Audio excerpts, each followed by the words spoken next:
The parking lot stretched out like an ocean of cracked asphalt under dying streetlights, empty except for the ghosts of commerce long since fled.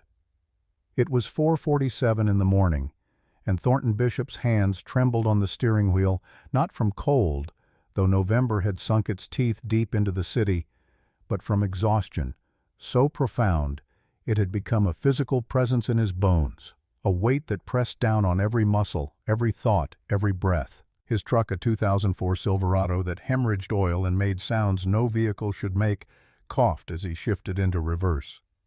The check engine light had been on for so long he'd stopped seeing it, like a scar you forget until someone points it out. In the passenger seat, empty now but still bearing the indent of routine, sat the backpack he'd packed at midnight, peanut butter and jelly, because that's what they could afford, a juice box that cost 37 cents, homework assignments with corners dog-eared from too many moves, too many cheap apartments, too many nights when there wasn't enough light to see by.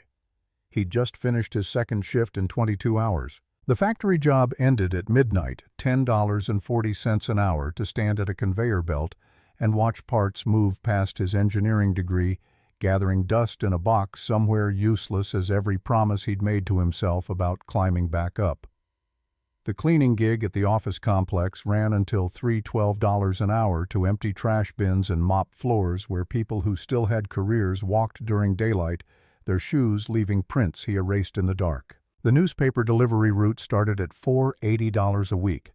Cash. No questions asked.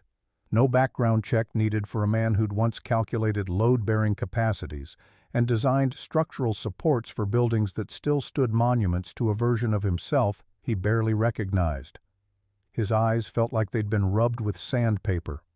His body moved on autopilot muscle memory, guiding him through motions his mind had checked out of hours ago. The collision happened in slow motion, the way these things always do. One moment he was backing out of his space mirrors, showing nothing but darkness and the faint glow of the 24-hour grocery store 3 blocks over, and the next he felt the sickening crunch of metal meeting metal, the truck lurching to a stop as his foot slammed the brake. No, no, no, no, no. He threw the truck into park and stumbled out, the cold hitting him like a slap, cutting through his thin jacket, the same one he'd been wearing for 4 winters, because winter coats were for people who could afford more than survival. The other car sat there in the darkness, sleek and silver, catching the dim light like a jewel someone had dropped in a junkyard. A Mercedes S-Class, he realized, his stomach dropping into his boots. Not just any Mercedes, the AMG GT Black Series, probably close to $200,000 of German engineering and excess, and he'd just carved a long, ugly scrape down its rear quarter panel. Paint peeled away to reveal metal underneath like a wound. His wound. His fault. His problem. He walked around his truck, found the fresh damage on his bumper. Not that it mattered. The thing was already held together with duct tape and prayers, a rolling testament to deferred maintenance and financial triage and return to the Mercedes. Up close it was even worse. The damage would cost thousands.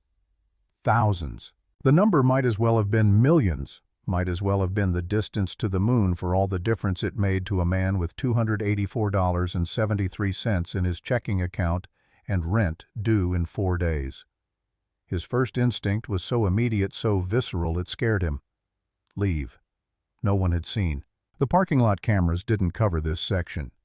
He'd noticed that during his first week on the cleaning crew, a random observation filed away in the catalog of things you notice when you're too tired to filter anything out. No witnesses, no evidence except the damage itself, and who's to say when that happened? He could be gone in 30 seconds. Pretend this never occurred. Drive away into what remained of the night and let someone else discover the mystery of their wounded luxury car. His hand was actually reaching for the truck's door handle when a face materialized in his mind. Not metaphorically, not as some vague notion of fatherhood, but clear as a photograph, immediate as the ache in his chest. Iris. His daughter. 7 years old, with serious brown eyes that saw too much, that gap-toothed smile she'd developed lately, the way she looked at him like he was a superhero, even though he felt like he was barely holding himself together with spit and determination. 3 weeks ago, Iris had found a wallet in the park. $27 inside. The kid had been so excited, babbling about what they could buy. Maybe pizza, The good kind, not the frozen ones they ate when the bills were due.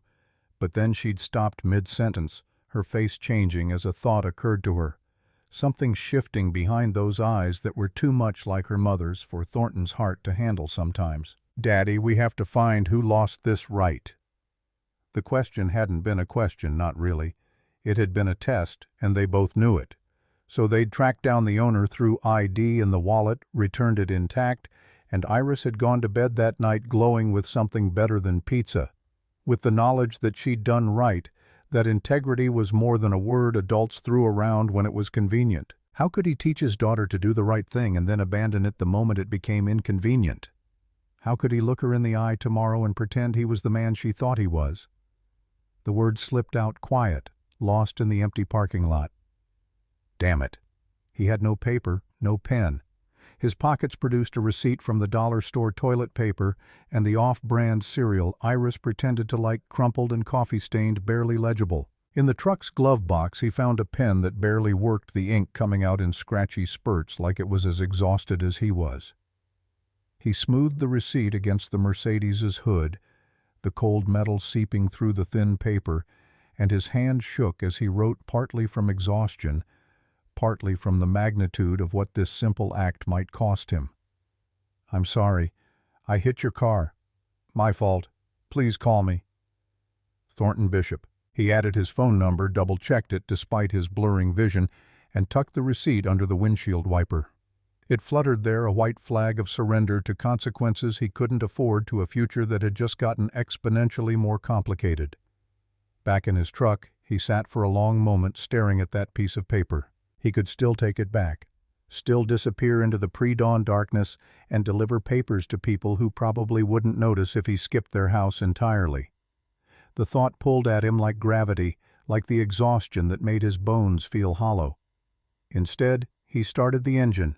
It protested like always and drove away into what remained of the night, leaving behind a note that would change everything. The apartment complex where Thornton and Iris lived had a name that promised luxury. It couldn't deliver riverside gardens. There was no river within 3 miles, and the only garden was a patch of dirt where grass had given up trying a geological record of decline. The building's beige paint peeled in strips, revealing older, sadder colors underneath layers of disappointment preserved like sediment. Unit 2C was a one-bedroom on the 2nd floor. The stairs groaned under his weight as he climbed them at 6:15, his body moving like a machine running on the last drops of fuel. He could hear Mrs. Kowalski's television through her door, some morning show turned up too loud, the kind of cheerful noise that felt obscene at this hour, and smell the Rodriguez family's breakfast, something with eggs and peppers that made his stomach growl despite his exhaustion. He unlocked 3 separate locks, a habit from the neighborhood's rougher years, and slipped inside. The apartment was dim curtains drawn against the coming sunrise. In the main room, a pull-out couch served as his bed, though it had stopped pulling out properly 6 months ago, so he just slept on the cushions, his back protesting every morning. Iris had the bedroom, the only room with a door that closed, walls decorated with drawings, and a periodic table poster he'd found at a thrift store, faded but still legible, still proof that he was trying to give her something beyond just survival. He could hear her breathing from the doorway, that deep, peaceful sound of a child who still believed the world was fundamentally safe because her father stood between her and all harm. The responsibility of that belief sat heavy on his shoulders, heavier than the exhaustion, heavier than the debt he'd just incurred in a parking lot. He moved quietly through the morning routine shower that ran cold after 3 minutes change into clothes that were clean but worn soft at the seams, instant coffee that tasted like regret but provided caffeine. He had 90 minutes before Iris's alarm went off before he'd need to put on the mask of the okay dad, the dad who had everything under control, the dad who wasn't drowning in consequences from a decision made in darkness. He collapsed onto the couch and checked his phone. No calls, no messages. The Mercedes owner probably hadn't even seen the note yet, probably wouldn't for hours. His bank balance glowed on the screen like an accusation, $284.73.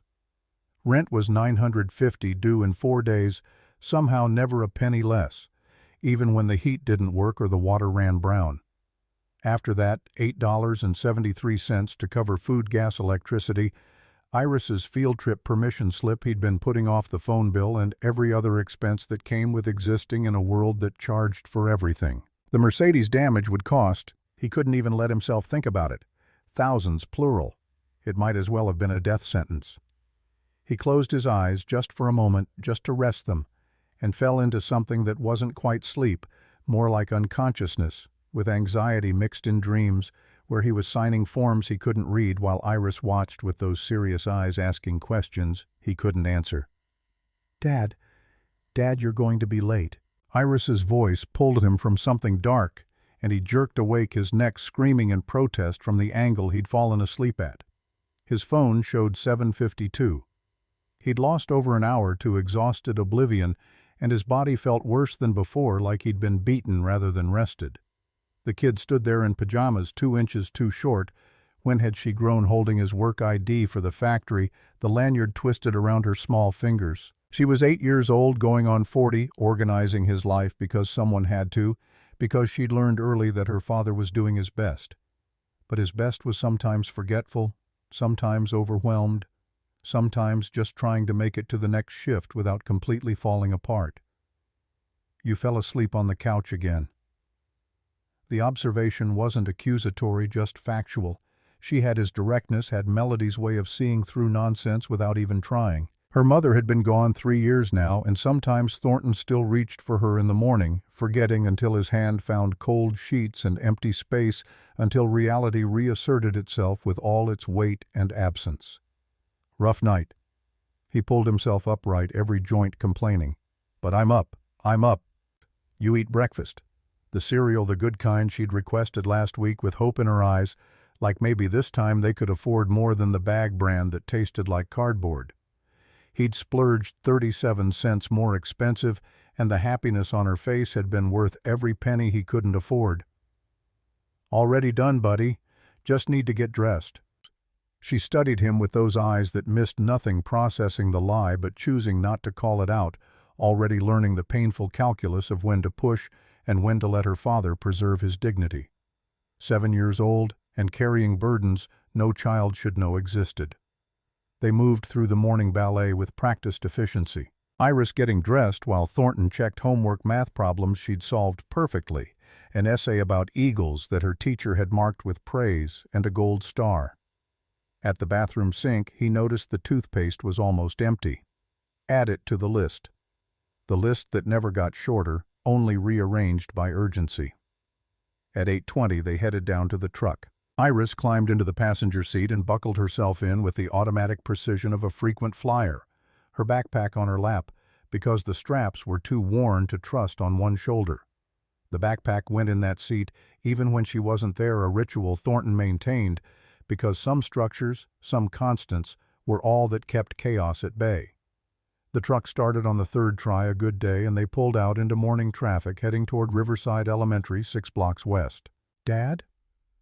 Iris's voice was quiet, careful the tone she used when asking questions she wasn't sure she wanted answered. "Yeah, buddy." "Are we poor?" The question hung in the air like smoke. Thornton's hands tightened on the steering wheel, his mind racing through 1,000 responses, defensive ones, angry ones, explanations about how poverty was relative, how they had food and shelter, how lots of people had less. But Iris deserved better than deflection. "Why do you ask that?" "Jamal said his mom said we're poor because you work a lot of jobs and we live in the cheap apartments. And Tyler said poor people can't afford pizza." She wasn't looking at him, just staring at her backpack, picking at a loose thread. "Are we poor?" 1,000 responses crowded his throat, but what came out was honesty, because that's what he owed her, what Melody would have demanded if she were here to witness this moment. "We don't have a lot of extra money right now. Things have been tight since we lost Mom." The words still hurt 3 years later, still felt like swallowing glass. "But I'm working hard to make sure we have what we need. You have clothes and food and a home. We're doing okay." "But not pizza money, not every Friday." "No, not every Friday."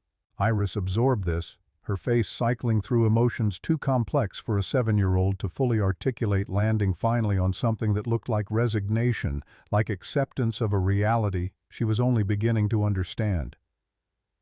"That's okay. Your sandwiches are better anyway." The lie was transparent, well-meaning, trying to make him feel better about failing to provide something as simple as Friday pizza. Ethan's eyes burned and he blinked hard, focusing on the road, on the morning traffic, on anything except the crack forming in his chest. "I love you, kid." "Love you too, Dad." They drove the rest of the way in comfortable silence, the radio playing quietly, a station that played old songs, because the new music stations had too many commercials, and even those small irritations added up when you were running on empty. When they pulled up to the drop-off zone, Iris grabbed her backpack and paused, her hand on the door handle. She looked at him with those serious eyes, Melody's eyes that saw too much. "Dad, you look really tired." "I'm okay, sweetheart. Promise you'll sleep today before work." The fact that a 7-year-old was worrying about her father's sleep schedule, was trying to take care of him when it should be the other way around, made something twist in Thornton's gut. "I promise." She studied him a moment longer, seemed satisfied enough with the lie they were both maintaining, and climbed out. He watched her join the stream of kids heading into the building, watched until she disappeared through the doors, and then sat there for a moment longer than necessary, his hand still gripping the wheel. His phone rang. Unknown number. For a bizarre moment he hoped it was a telemarketer, a wrong number, literally anything except, "Hello, is this Thornton Bishop?" A woman's voice, professional, controlled the kind of voice that belonged to someone who'd never worried about pizza money or toothpaste running out, or whether their truck would start on the 3rd try or the 30th. "Yes, this is Thornton. My name is Vivian Prescott. You left a note on my car this morning." The parking lot, the Mercedes, the scrape that might as well have been a canyon and abyss he'd just driven them both into. "Yes, ma'am. I'm sorry. It was my fault. I'll pay for the damage. I just need—" He was babbling, words tumbling out in a rush of panic and exhaustion. "I need to set up a payment plan if that's possible. I don't have the money right now, but I can—" "Mr. Bishop." Her voice cut through his spiral with surgical precision. "I'd like to meet with you. 2 o'clock this afternoon. Riverside Coffee on Market Street. Do you know it?" Yes, I know it, but—" "Good. 2 o'clock. Don't be late."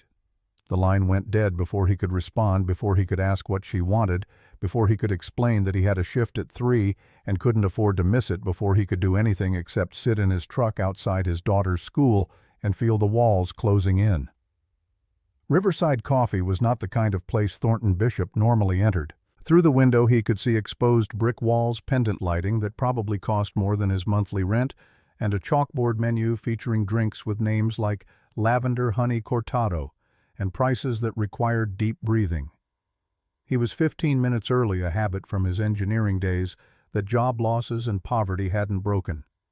The military training never left "be early, be prepared" control, what you can control, even when you had no control over anything that actually mattered. He found a table in the corner, ordered a regular coffee, $3.50 highway robbery, but he needed the legitimacy of being a customer, and waited.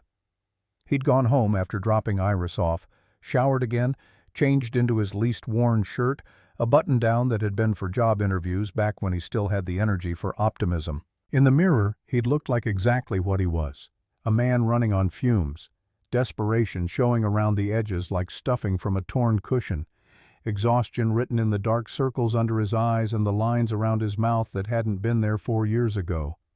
The woman who walked through the door at exactly 2 o'clock was not what he expected. Vivian Prescott was maybe 58, dressed in a charcoal suit that moved with her like it had been custom-made, probably because it had with steel gray hair cut in a sharp bob that framed a face that might have been warm if it weren't arranged in an expression of complete neutrality. She carried a leather portfolio and wore shoes that clicked on the hardwood floor with the confidence of someone who'd never doubted their right to take up space, to make demands, to reshape the world according to their specifications.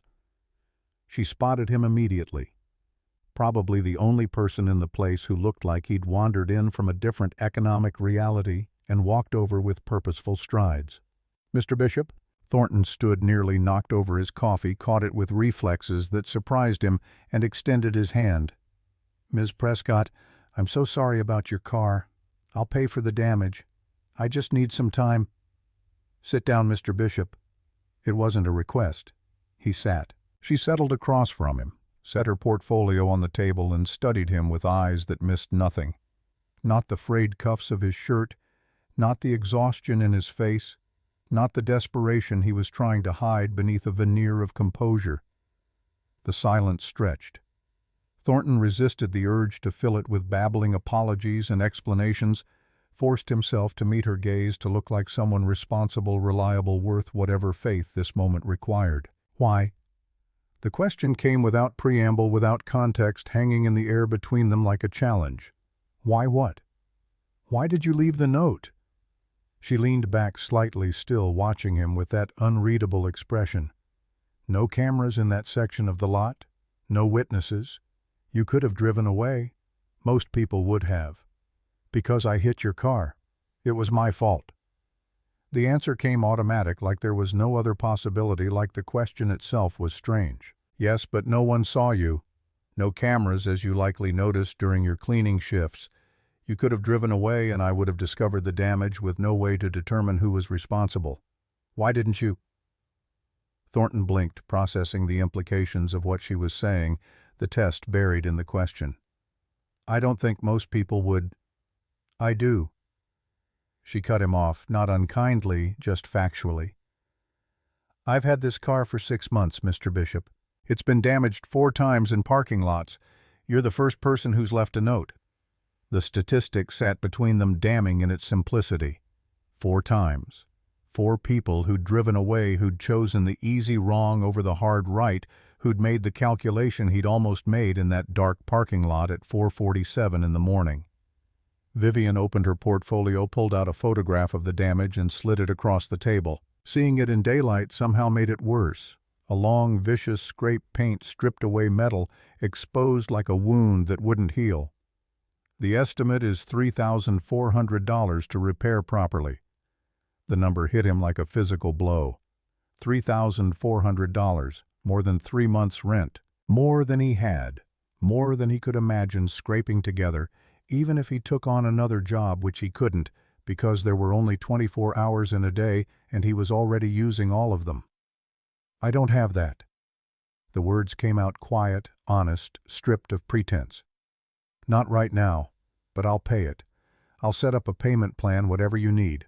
I'll sell my truck if I have to, though it's probably not worth. Mr. Bishop, Vivian's voice stopped him again, that same surgical precision cutting through his spiral. I asked you a question. Why did you leave the note? He looked at her confused, unsure what she wanted, what answer would satisfy this test he didn't understand. Because it was the right thing to do. I have a daughter, Iris. She's 7. How can I teach her to do the right thing if I don't do it myself, even when it's hard? Especially when it's hard. Something shifted in Vivian's expression, not quite a smile, but a softening, like he'd finally said something that mattered. Tell me about yourself, Mr. Bishop. What do you do for work? The question felt like a trap, but he answered anyway, because what choice did he have? I have 3 jobs. Well, technically 4. Factory work overnight at Riverside Manufacturing, cleaning office buildings in the morning, newspaper delivery before dawn, and I pick up day labor when I can find it. I used to be an engineer, mechanical engineering degree from state, but I got laid off 4 years ago when the firm downsized.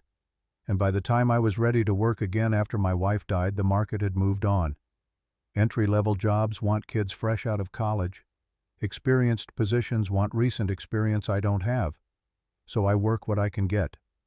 Vivian listened without interruption, her face unreadable, and when he finished, she prompted, And your daughter?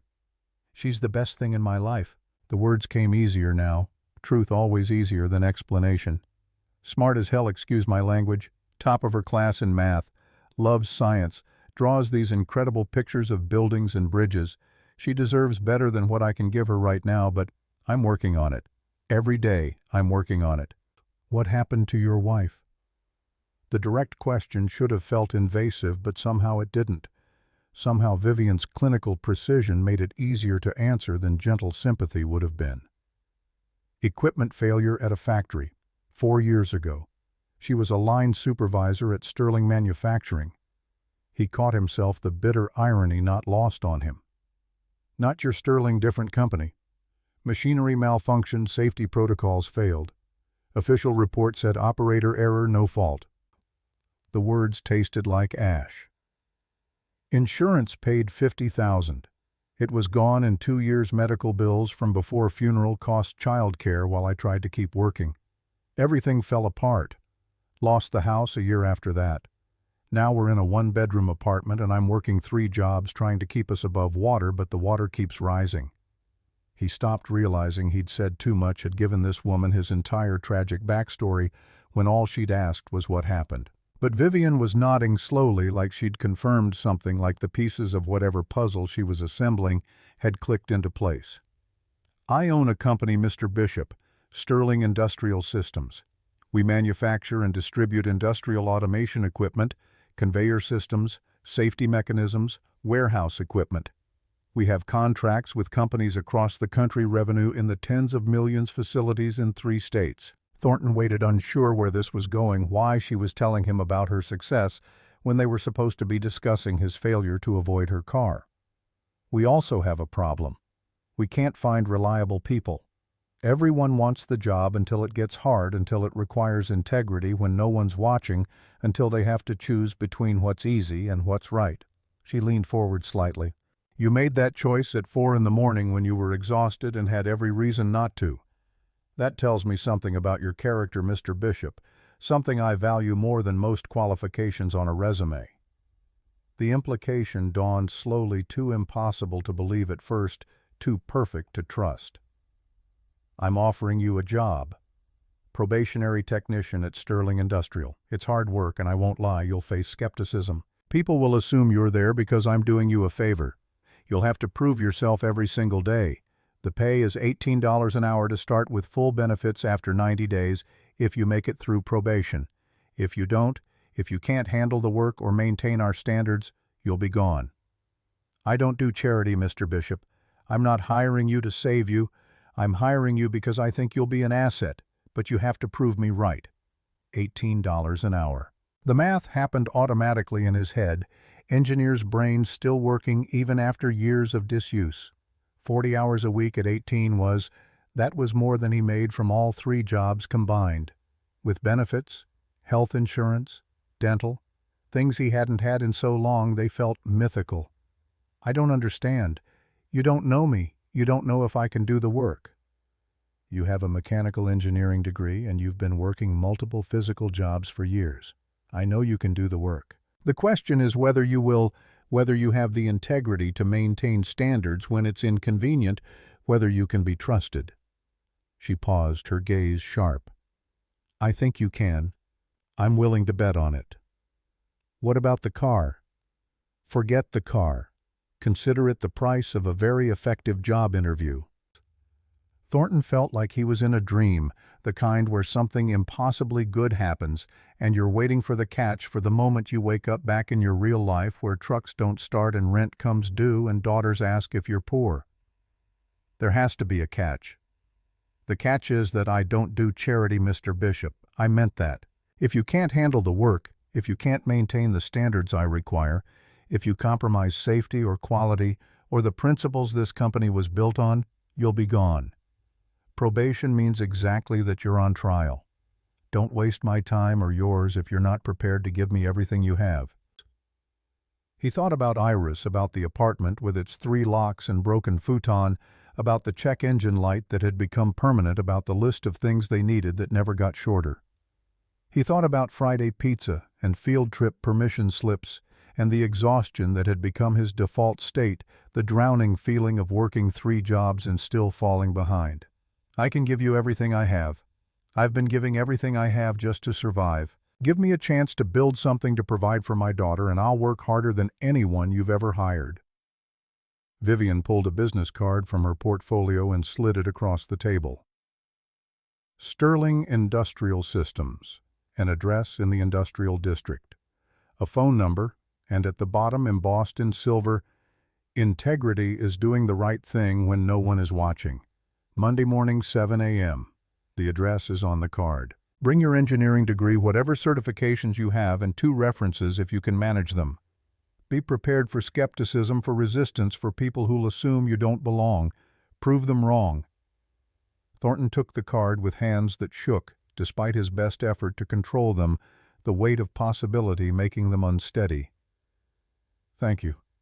I don't know what to say. Don't thank me yet, Mr. Bishop. Prove me right first. That's all the thanks I need. She stood, collected her portfolio, and looked down at him with something that might have been approval, might have been assessment, might have been the calculation of a woman who'd built an empire and knew how to spot value in unexpected places. Monday, 7 a.m. Don't be late. And then she was gone, clicking out of the coffee shop and into a waiting town car, leaving Thornton sitting there with a business card in his hand and a feeling he hadn't experienced in 4 years, something so foreign it took him a moment to identify it. Hope. Iris was at the after-school program when Thornton picked her up that afternoon, a service subsidized by the district for families who qualified, polite bureaucratic language for families who couldn't afford actual childcare. He'd canceled his 3 o'clock cleaning shift with a text message that would probably cost him the gig permanently, but standing in that coffee shop with Vivian Prescott's business card burning a hole in his pocket, the future had suddenly seemed more important than the present possibility, more valuable than certainty. The kid spotted him through the gymnasium window and her face lit up with surprise. He was early, actually early for once, not rushing in at 5:59 with apologies and exhaustion written across his features. She grabbed her backpack and ran over, nearly tripping on untied shoelaces he'd need to replace soon because the current ones were more knot than lace. "You're early. Did you sleep?" The question came with that edge of worry, that parentification that happened when kids had to monitor their parents' well-being because the natural order had inverted somewhere along the way. "I did. And I have news." They walked to the truck together, Iris chattering about her day, how Marcus had brought in a geode for show and tell, how they'd learned about cumulus clouds in science, how Mrs. Patterson said her essay about eagles was the best in class, and could she please write another one about falcons this time? The normalcy of it felt surreal after the conversation with Vivian, like he was living in 2 timelines simultaneously, one where he was still drowning, and one where maybe possibly he might be learning to swim. In the truck started on the second try, a very good day. He turned to face her fully. "I got a new job today." Iris's eyes went wide, backpack sliding off her lap onto the floorboard in her excitement. "Really, like a real job?" The question hurt more than it should have. The implication that his current 3 jobs somehow didn't count as real, weren't legitimate employment, but rather desperate scrambling dressed up as work ethic. A real job, at a company that makes industrial equipment. The pay is good, $18 an hour, and it means I won't have to work so many different jobs anymore. Regular hours. I'll be home for dinner. Every night. Most nights. It'll be hard at first and I have to prove myself. They're giving me 90 days to show I can do the work. But if I make it through, this could change things for us, Iris. Real change. She processed this with that serious expression, face cycling through emotions, as she tried to understand what this meant, how it would affect the careful balance they'd constructed from necessity and habit. "Does this mean we can get pizza?" The question landed like a punch wrapped in innocence, reducing all the complexity and possibility down to its most fundamental element. Would there finally be enough? Enough money, enough food, enough margin between survival and catastrophe to afford something as simple as Friday pizza. Thornton's throat tightened, eyes burning with the kind of tears that ambushed you when you least expected them. "Yeah, kid, this means we can get pizza. How about we celebrate tonight? Real pizza, not frozen." The whoop that came out of her was pure joy, unfiltered and unself-conscious, the sound of a 7-year-old remembering how to be 7 instead of a miniature adult managing her father's mental state and their household finances through observation and careful questioning. They went to Angelo's, a family place 6 blocks from the apartment where a large pie cost $16 but came loaded with toppings and filled the car with smells that made everything feel for a moment normal. While they waited for their order, Iris drew on the paper tablecloth with crayons the waitress provided, sketching what might have been their truck. But in this version, all the parts were intact. The engine ran smoothly, the body wasn't held together with tape and optimism. "How did you get the new job?" The question came casual, buried in concentration on her drawing, but Thornton heard the real question underneath what changed, what shifted in the universe to make this possible, and could it be taken away as easily as it was given? "I did the right thing, even when it was hard." She looked up, serious again, processing. "Like returning the wallet." "Exactly like returning the wallet." Iris nodded, satisfied with this cosmology where good actions produced good outcomes, where the universe bent toward justice if you just maintained your integrity long enough. Thornton wanted desperately for that to be true, for her faith to be justified, even as he knew the world was more complicated, more capricious, more willing to punish the righteous and reward the corrupt than any child should have to understand. The pizza arrived and they ate until they were full, actually full, not just no longer hungry, and then Thornton did something he never did. He ordered dessert. Chocolate cake. 1 slice, 2 forks. Iris's face when the waitress set it down was worth every penny of the $8 it cost worth. The risk worth the faith that maybe this time things really were changing. That night, after she was asleep, Thornton sat on his broken futon and looked at Vivian Prescott's business card. He turned it over in his hand, studied every detail, the embossed lettering, the heavy cardstock, the quote at the bottom that felt less like corporate platitude and more like mission statement, like warning, like promise. Integrity is doing the right thing when no one is watching. In the parking lot at 4:47 that morning, he'd been alone, exhausted, terrified. He could have walked away. God knows he'd wanted to, had felt the pull of that easier path like gravity. But Iris's face had stopped him. The memory of her asking about the wallet, the knowledge that she was learning what kind of man her father was, through observation more than instruction. That his choices in moments like that mattered more than any lecture about values ever could. He'd left the note because he had a daughter, watching, learning, becoming whoever she would become, partly based on who she saw him being when things got hard. And somehow impossibly that choice had led here to a business card with a 7 a.m. Monday appointment to $18 an hour and benefits after 90 days, to the possibility that effort and integrity might actually produce something better than just more exhaustion. Thornton didn't believe in fairy tales. Life had beaten that out of him, somewhere between Melody's funeral and the eviction notice and the third job that still wasn't enough. But maybe he could believe in this, that sometimes when you chose the hard right thing instead of the easy wrong thing, the universe noticed. That sometimes someone was watching even when you thought they weren't. That sometimes integrity wasn't just its own reward, sometimes it opened doors you didn't even know existed. He set the card on the coffee table and lay back on the futon body, aching like always, but mind clearer than it had been in months. Monday morning, 7 a.m. Sterling Industrial Systems. He'd be there and he'd prove Vivian Prescott right, whatever it took. The weekend passed in a blur of preparation and anxiety. Thornton dug through boxes he hadn't opened since the move, hunting for his engineering degree, found it finally, the frame cracked and glass missing, but the document itself intact, proof of a version of himself that felt like ancient history. His certifications were there too, buried under old tax returns, and Iris's baby photos, OSHA safety training, CAD software proficiency, lean manufacturing principles, evidence of competence that had somehow become irrelevant when the market decided his experience was outdated and his gap in employment was disqualifying. Sunday night he laid out his clothes like he was back in basic training, before the engineering degree, before Melody, before everything that had built him and then broken him down to component parts.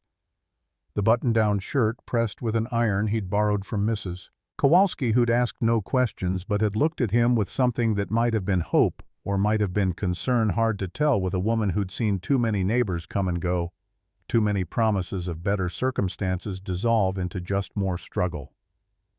He set 3 alarms on his phone, not trusting his body's internal clock after years of chaotic schedules had destroyed any natural rhythm. Iris watched from her bedroom doorway, clutching the stuffed rabbit she'd had since she was 3, worn bare in patches from love and time. "You nervous daddy." Lying to her had never worked. She saw through it with those eyes that were too much like melodies, that same ability to cut through performance to truth. "A little. It's a big opportunity. I want to do it right. You're going to do great. You're the smartest person I know." The faith in her voice, absolute and unearned, made his throat constrict. He crossed to her, knelt down so they were eye level. "Thanks, sweetheart. Now get to bed. School tomorrow. Will you be here when I wake up?" The question carried weight beyond its simple words. Would he be present? Would he be available? Or would this new job be just another thing that took him away, another obligation that meant less of him for her? "I'll be gone before you're up." "Mrs. Kowalski is going to walk you to the bus stop. I already talked to her. But I'll call you after school and I'll be home for dinner. That's the plan from now on." "Okay." She nodded, then ran over and hugged him, arms tight around his waist. "Good luck, Daddy." "Love you, kid. Love you more." Sleep didn't come easy. Thornton lay on the futon, staring at the ceiling, running through scenarios. What if he couldn't handle the work? What if Vivian realized she'd made a mistake? What if this was just some elaborate setup, a rich person's whim that would evaporate the moment it became inconvenient? But underneath the anxiety was something else, something he almost didn't recognize after so long without it: anticipation, the possibility that tomorrow might be different, better, a step forward instead of another scramble to hold ground. At 4:30 he gave up on sleep and got up, showered, dressed, checked his appearance in the mirror, still looked tired, still showed the wear of 4 years scrambling, but maybe also showed something else. Now some spark of purpose that had been absent for too long. Sterling Industrial Systems occupied a sprawling complex in the industrial district, a part of the city Thornton knew only from driving through on his way to other jobs. The main building was red brick, 3 stories, with the company logo, a stylized gear meshing with the letter S mounted above glass doors that reflected the rising sun. Behind it stretched warehouses, loading docks, trucks with the same logo on their sides, the whole operation humming with the kind of organized activity that spoke to competence, to success, to systems that worked. He pulled into the visitor parking lot at 6:40, 20 minutes early. Old habits asserting themselves. The truck looked pathetic next to the newer vehicles. Hondas, Toyotas, a few Fords that didn't sound like they were dying, and for a moment he felt the weight of inadequacy, of not belonging, of being out of his depth. Then he remembered the note on the Mercedes, the choice he'd made in darkness, the fact that Vivian Prescott had offered him this chance, not despite his circumstances, but because of how he'd handled them. He grabbed his folder of documents.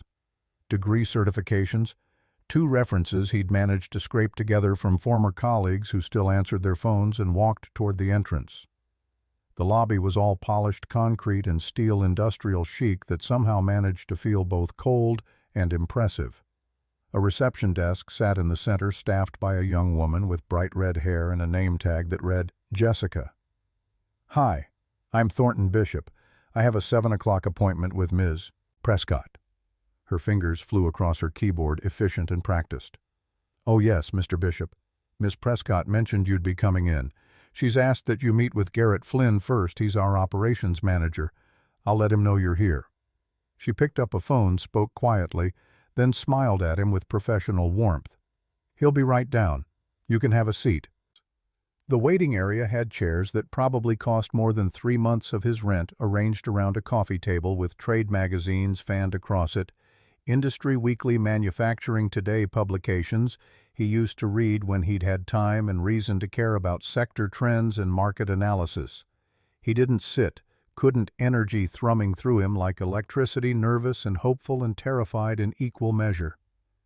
5 minutes later an elevator opened and a man emerged. Garrett Flynn was maybe 45, compact and efficient-looking, dressed in khakis and a polo with the company logo. He had the bearing of someone who'd worked his way up through competence rather than connections, who understood operations from the ground level because he'd been there himself. "Thornton Bishop." "Yes, sir." Thornton extended his hand, kept his grip firm but not aggressive, met Flynn's eyes with as much confidence as he could manufacture. The handshake was evaluating the first test of many. Garrett Flynn, operations manager. Come on, we'll start with the tour then, get you processed through HR. They took the elevator down to the ground floor, then exited into a hallway that opened onto the warehouse floor. The space was massive, easily the size of 3 football fields, filled with equipment in various stages of assembly, conveyor systems, automated sorting mechanisms, safety barriers, all of it organized with the precision of a well-conducted orchestra. The sound was overwhelming, metal-on-metal power tools, voices calling out measurements and instructions, the industrial symphony of creation. We manufacture and distribute industrial automation and safety equipment. Garrett's voice carried over the noise, practiced and efficient. Conveyor systems, automated sorting mechanisms, safety barriers, fall protection gear. We've got contracts with warehouses, factories, distribution centers across the country. The work is steady, the standards are high, and we don't tolerate shortcuts or corner cutting. Safety and quality aren't negotiable here. Thornton nodded, taking it all in: the organization of the space, the precision of the work, the visible pride in the workers' movements. This wasn't some fly-by-night operation. This was serious business, serious money, serious expectations. Ms. Prescott said you have an engineering background. The skepticism underneath the neutral tone was audible, the unspoken question.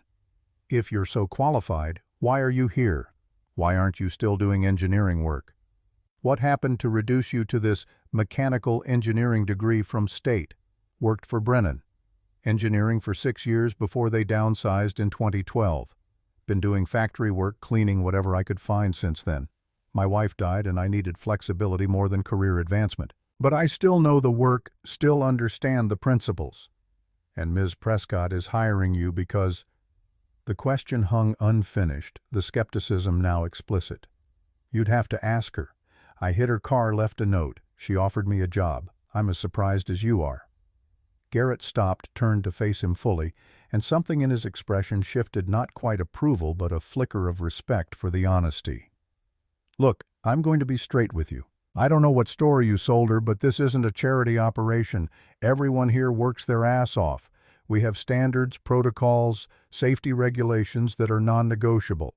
You get special treatment, you skip steps, you think the rules don't apply to you because you've got Vivian's favor, and you and I are going to have problems. Clear? The directness was almost refreshing after years of polite dismissals and bureaucratic rejection. Crystal clear. I'm not looking for special treatment. I'm looking for a chance to work. Point me at what needs doing, tell me the standards, and I'll meet them. Garrett studied him for a long moment, then nodded slightly. We'll see. Come on. The tour continued. Garrett showed him the main assembly floor, the quality control stations, the shipping and receiving area. He explained the workflow, the safety protocols, the hierarchy, team leads, supervisors, managers, all the way up to Vivian at the top. Thornton absorbed every detail, asked questions. When things weren't clear, kept his mouth shut. Otherwise, his engineering brain reactivating after years of dormancy, seeing patterns and systems and potential problems with the automatic analysis of someone trained to think structurally. By the time they finished, 2 hours had passed. Garrett led him back inside to HR, where a woman named Patricia processed his paperwork with the enthusiasm of someone who'd done this 1,000 times and would do it 1,000 more. Tax forms, direct deposit information, emergency contacts.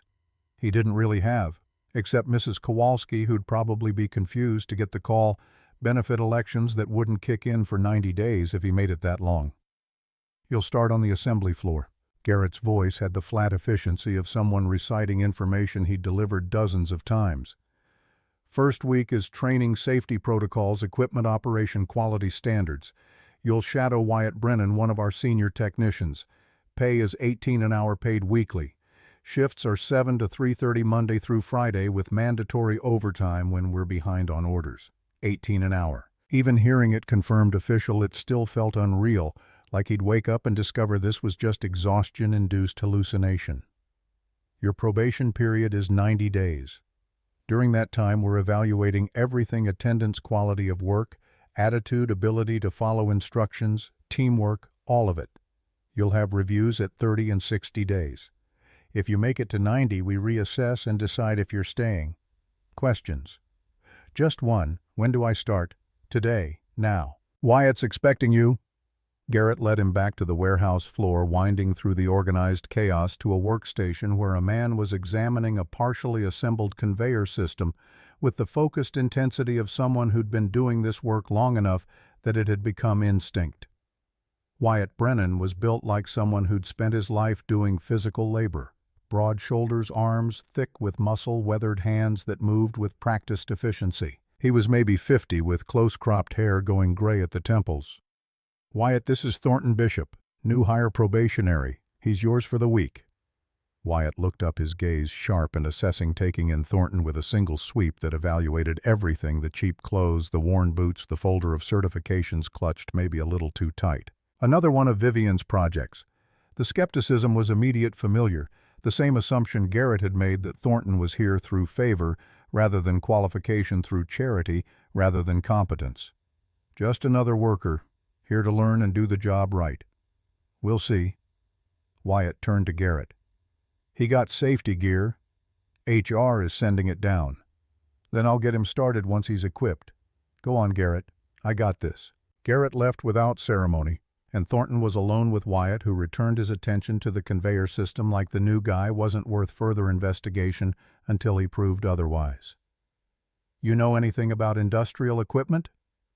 I have mechanical engineering training, worked in design and manufacturing before. It's been a few years, but the principles don't change. Principles and practice are different things. You ever assemble a GX 9000 sorting mechanism? No.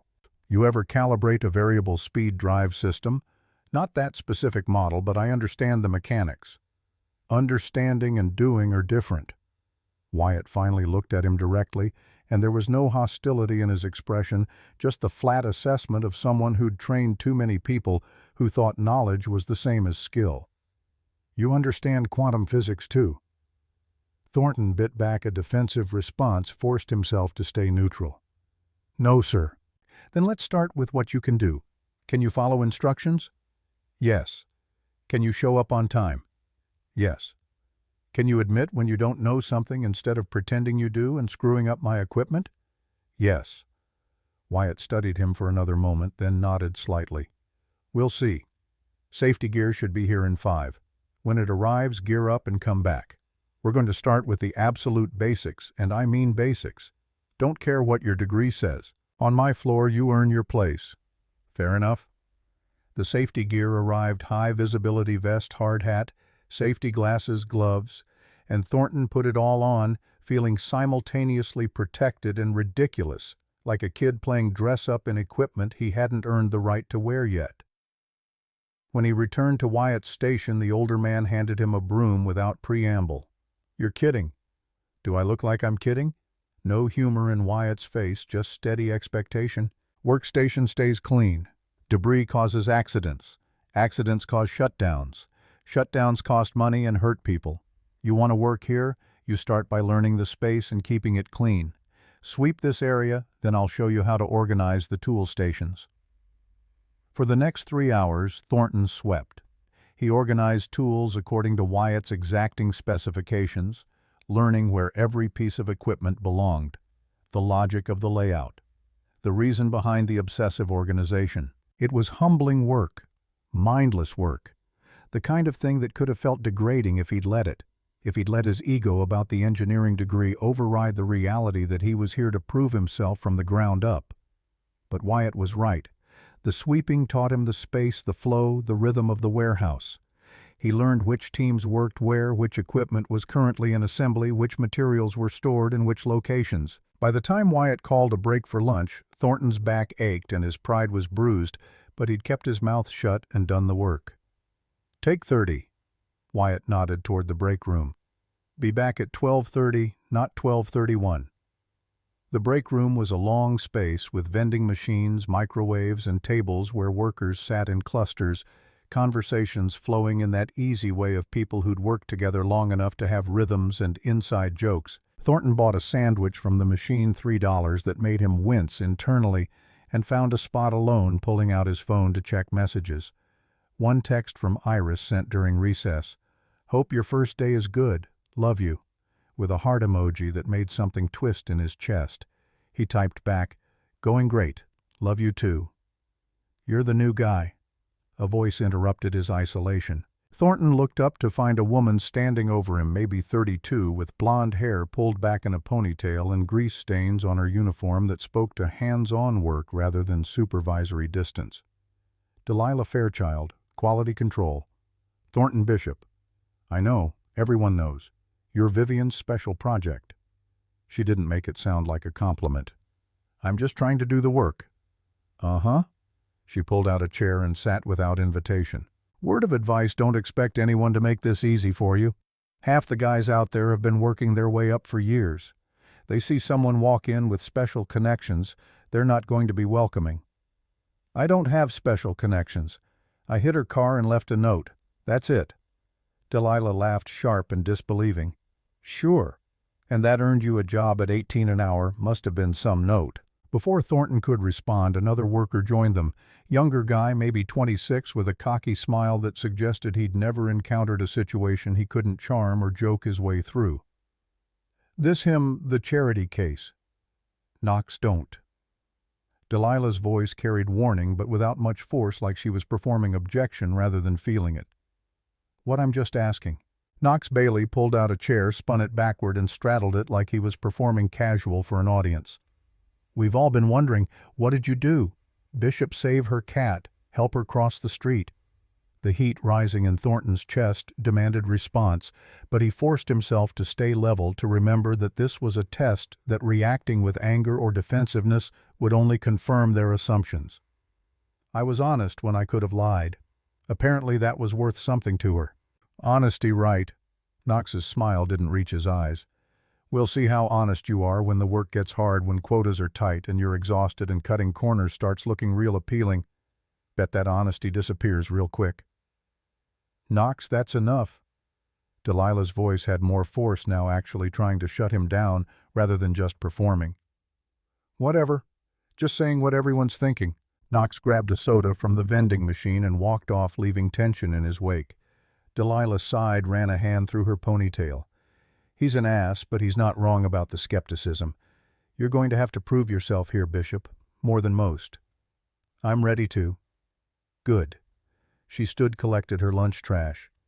"Because Wyatt doesn't give anyone a free pass, and if you piss him off, your 90 days will feel like 90 years. Welcome to Sterling Industrial. Try not to screw it up."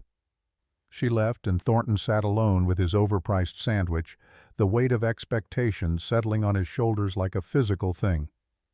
Everyone was watching. Everyone was waiting for him to fail. Not because they were cruel, but because that's what made sense. People didn't just get handed opportunities. There was always a catch, always a reason, always something beneath the surface. And maybe they were right to be skeptical. Maybe Vivian would realize she'd made a mistake.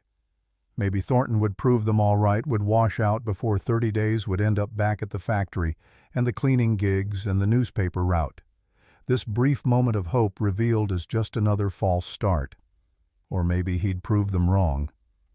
At exactly 12:30 he was back at Wyatt's station, and the afternoon was different. Wyatt started teaching him actual work, how to read assembly specifications, how to identify parts from technical drawings, how to use the measurement tools to verify tolerances were within acceptable ranges. It was technical, precise work that required focus and care, and Thornton found himself slipping back into the mindset of his engineering days, when problems had solutions and effort produced results, when his brain was engaged with something more than just survival calculations. "You're not as hopeless as I expected." Wyatt's voice carried grudging approval around 2 o'clock, watching Thornton correctly identify a component mismatch that would have caused problems down the line. "Thanks, I think. Don't let it go to your head. You got theory, but theory doesn't build equipment. Come back tomorrow, we'll start hands-on assembly." The rest of the week followed a pattern. Thornton arrived early, left late, absorbed everything Wyatt threw at him. The work was physically demanding but intellectually engaging, in a way his other jobs had never been. He was using his brain again, solving problems, learning systems, contributing something beyond just labor hours.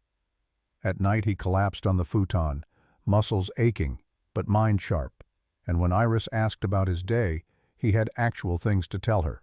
Accomplishments beyond just showing up and getting through. Friday afternoon, as the shift was ending, Garrett appeared at Wyatt's station. "How's he doing?" Garrett's question was directed at Wyatt, not bothering to pretend Thornton wasn't standing right there. Wyatt considered, then nodded. "Shows up, follows instructions, asks questions when he doesn't know something. Work ethic is solid. We'll see if it holds." "Good enough for week 1. Garrett turned to Thornton. "You've got next week off. We're between major orders. Back Monday after that, 7 a.m. Don't be late." A week off meant a week without pay, but Thornton was too relieved to have made it through the first week to complain. He'd proven he could do the work. That was something. That evening he picked Iris up from school and they went to the grocery store, a real one, not the dollar store, and bought ingredients for actual meals.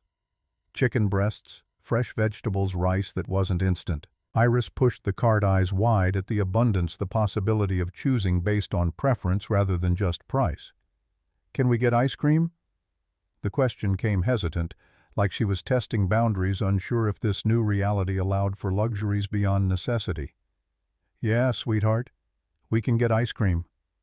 In the checkout line, Thornton watched the total climb $73.47 and didn't panic. His first paycheck would hit Wednesday, 5 days at $18 an hour, minus taxes around $500. Not enough to fix everything, but enough to breathe, enough to start digging out instead of digging deeper. The weekend was ordinary in the best way. Saturday they slept late. Iris drew pictures while Thornton fixed the bathroom sink that had been leaking for months.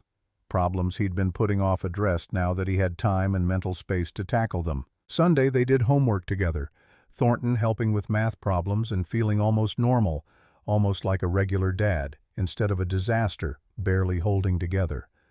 Monday morning came too fast. Thornton was drinking coffee on the futon, scrolling through his phone when it rang. Unknown number. His stomach dropped. Had they changed their mind? Had he been fired before even really starting? Had the whole thing been some mistake? "Hello, Mr. Bishop. This is Patricia from HR. I need you to come in this morning. 9 o'clock. Her voice was neutral, professional, revealing nothing. "Is there a problem?" "Just need to go over some paperwork. 9 o'clock. She hung up before he could ask more questions, and Thornton spent the next 2 hours spiraling. They were firing him. They'd found a reason, some technicality, some excuse.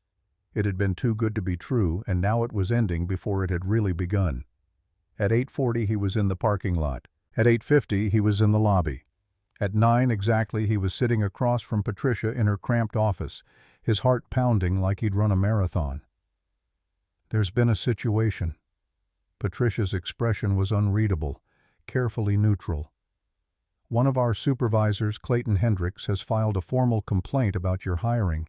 He's claiming it was improper, that you received preferential treatment based on a personal relationship with Ms. Prescott rather than qualifications. He's demanding a review of your hiring process and suggesting your probation be terminated." The words landed like punches, each one driving deeper. "I don't have a personal relationship with Ms. Prescott.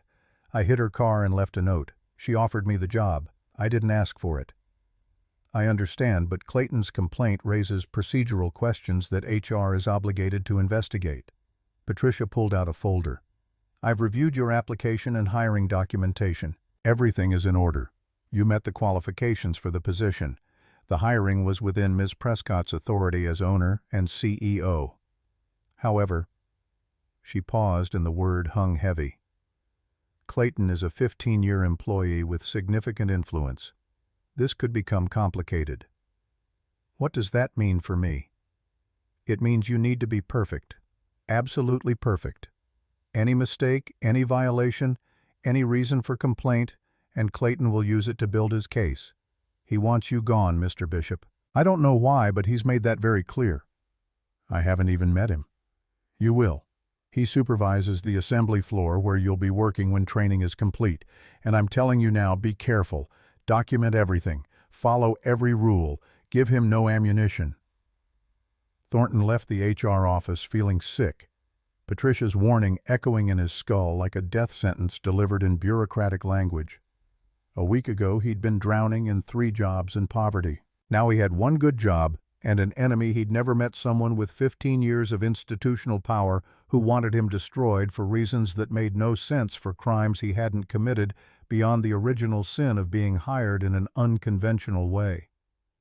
He drove home, the truck grinding through gears, and found Iris watching cartoons, the Monday morning routine, before Mrs. Kowalski arrived to walk her to the bus stop. She looked up when he entered, her face shifting immediately from relaxed to concerned that emotional radar children develop when they have to monitor their parents' well-being.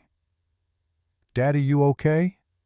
The question was too perceptive for 7 years old, too aware, and Thornton hated that she had to carry that. Awareness had to parse his moods and adjust her behavior accordingly. "Yeah, sweetheart, just work stuff." "Did you get fired?" The fear in her voice was raw, immediate, the kind of terror that came from having already lost too much, from understanding at a cellular level that stability was temporary and could vanish without warning.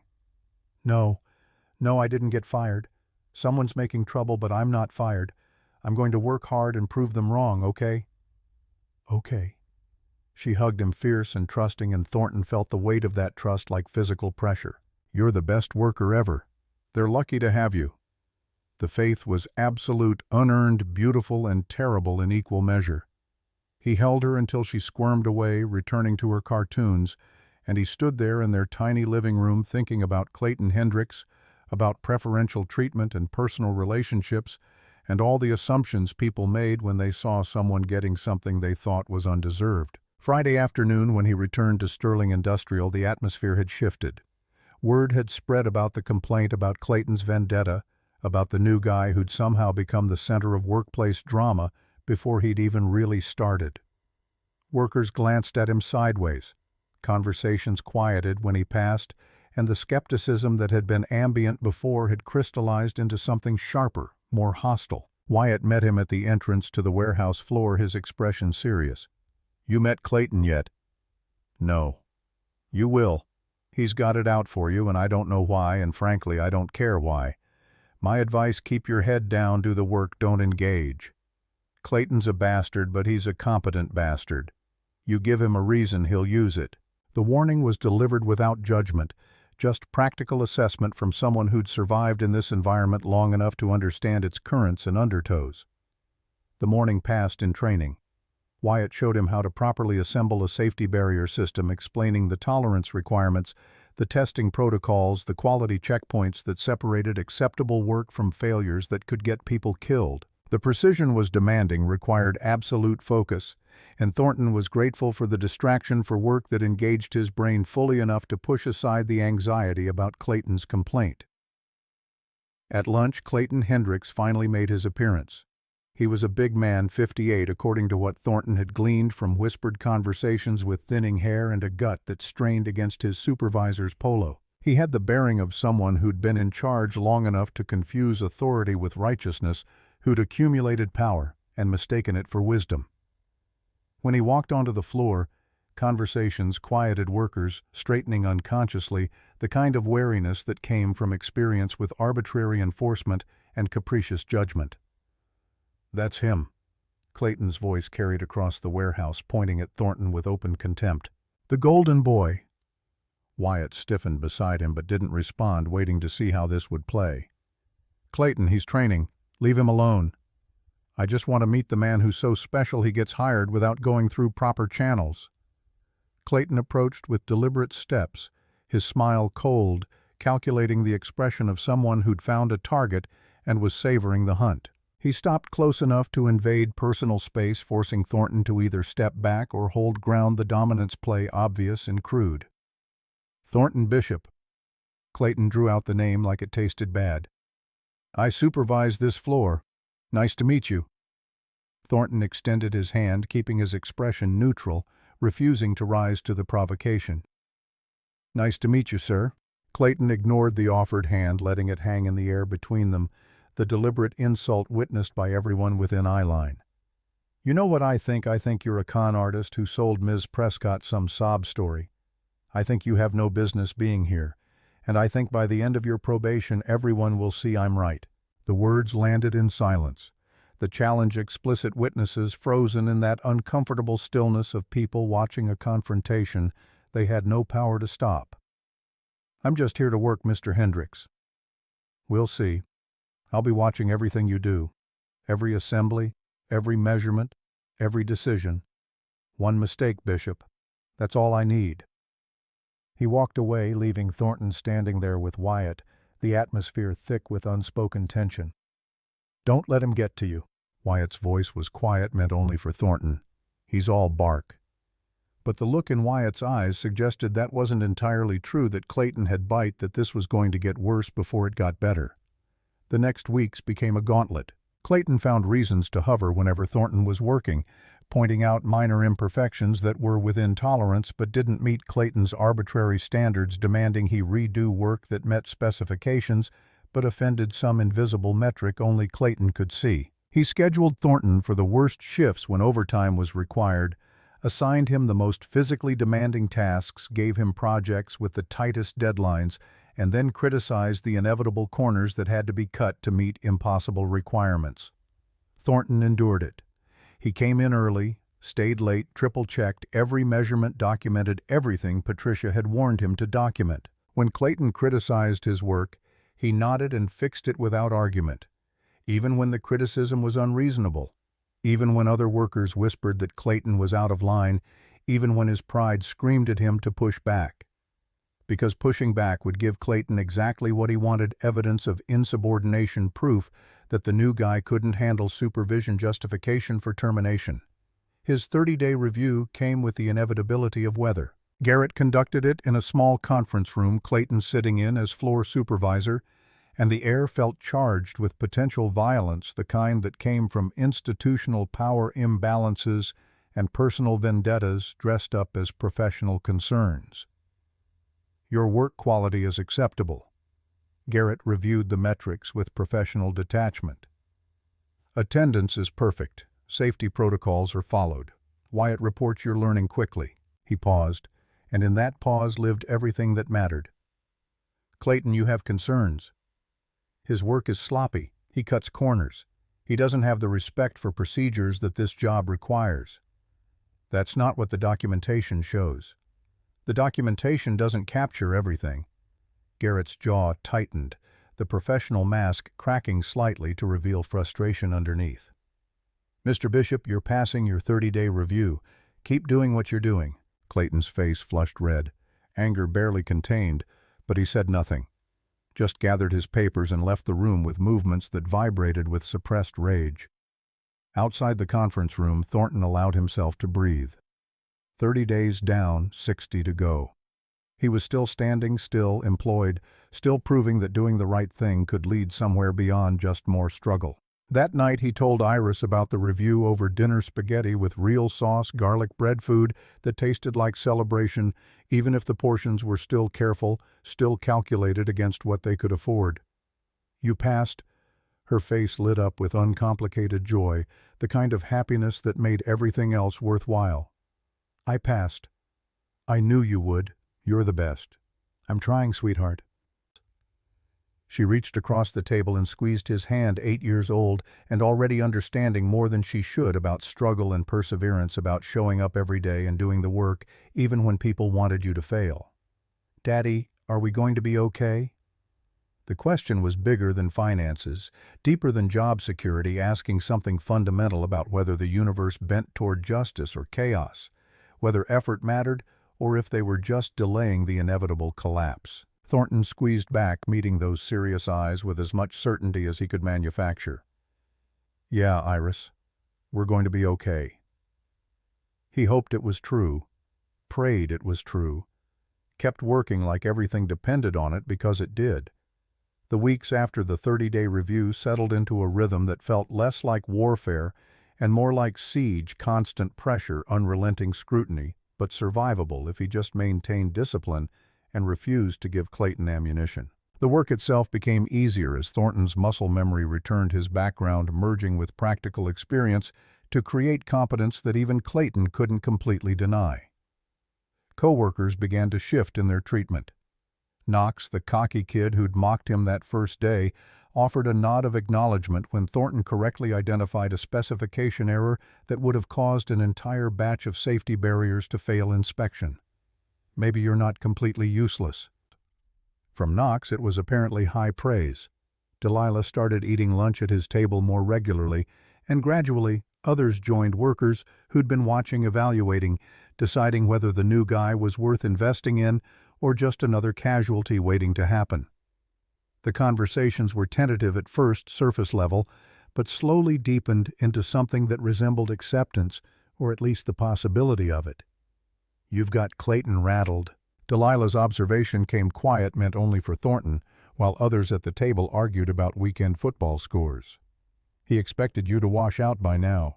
The fact that you're still here, still meeting standards, it's messing with his narrative." "What narrative?" "That Vivian's projects always fail. That hiring based on character instead of credentials is naive corporate bullshit that real workers have to clean up after." "Has she done this before, hired people unconventionally?" Delilah considered picking at her sandwich. "Once that I know of. 3 years ago brought in a guy who'd helped her when her car broke down. Gave him a supervisor position. He lasted 6 months before he cracked under the pressure, started making decisions that prioritized looking good over doing good. Safety incident, 2 guys injured. He was fired. Clayton was vindicated, and Vivian hasn't brought in anyone from outside since. Until you." The weight of that history settled on Thornton's shoulders. He wasn't just proving himself, he was vindicating Vivian's judgment, fighting against a pattern of failure that made Clayton's skepticism seem almost reasonable. No pressure. Yeah, no pressure. In early December, everything changed. Sterling Industrial received news that sent ripples through every department. They'd been selected as finalists for a major contract with Pacific Systems, Inc., one of the largest warehouse operations in the region. The contract was worth $75 million over 5 years, would guarantee work for years, require expansion, new hiring, the kind of transformational opportunity that separated good companies from great ones. The catch: Pacific Systems wanted an in-person inspection and live demonstration of Sterling's capabilities scheduled for 3 weeks out. Garrett called an all-hands meeting in the warehouse, everyone gathering between equipment stations, the energy crackling with opportunity and anxiety in equal measure. "This is what we've been building toward." His voice carried over the assembled workers, amplified by the concrete and steel that surrounded them. "Pacific Systems wants to see our operation, our quality control, our safety protocols, everything. We have 3 weeks to make sure every system, every piece of equipment, every process is perfect. That means extra shifts, mandatory overtime, and zero tolerance for mistakes. Everyone clear?" A chorus of acknowledgments rose from the crowd. "Shift assignments are going up tonight. Check the board. This contract doesn't just mean money, it means job security for everyone here for years. Don't screw it up." As the meeting dispersed, Thornton felt the weight of collective expectation, hundreds of people whose livelihoods depended on the next 3 weeks going flawlessly. He checked the assignment board later and found his name listed under the GX9000 Automated Assembly System Showcase Team. The most complex and visible piece of equipment in Sterling's catalog, the machine Pacific Systems would scrutinize most carefully, supervised by Clayton Hendricks, of course. Delilah found him staring at the board, her expression sympathetic. "You're on the showcase equipment team, Clayton supervising." "I see that." "Thornton, listen. This is his chance. Everyone's attention will be on the inspection on the equipment.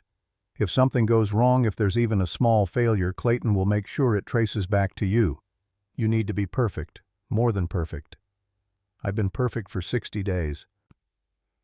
Perfect when Clayton was watching you, specifically documenting everything, making it obvious. This is different. This is chaos pressure, everyone's scrambling. Mistakes happen in that environment, and Clayton knows how to make a mistake look like sabotage." The warning was delivered with genuine concern from someone who'd seen this play before, who understood the machinery of institutional politics and personal vendettas.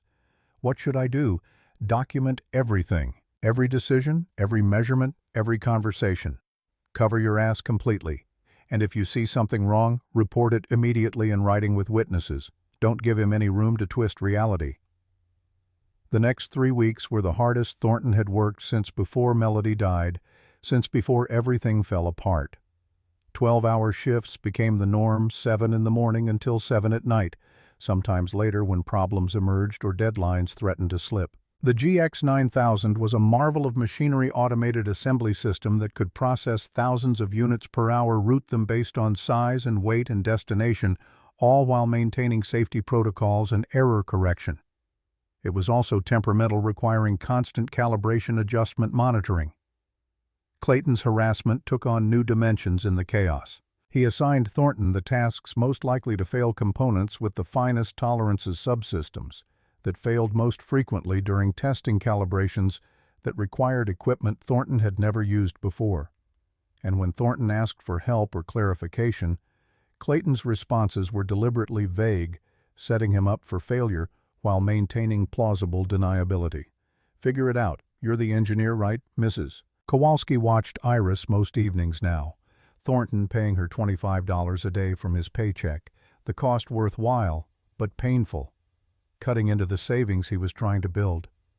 He barely saw his daughter during the week, just phone calls at bedtime, where her voice got quieter each night, more resigned, like she was learning that this was just how things were, that fathers disappeared into work and children adapted.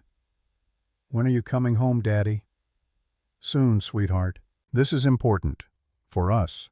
For our future." "It feels like everything's always for the future. What about now?" The question hit harder than she probably meant it to, revealing the cost of his ambition, the price Iris was paying for his attempt to build something better.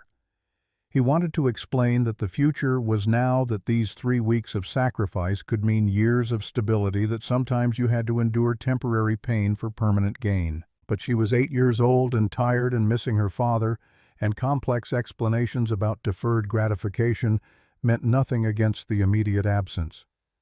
"I love you, Iris. Everything I do is for you." "I know.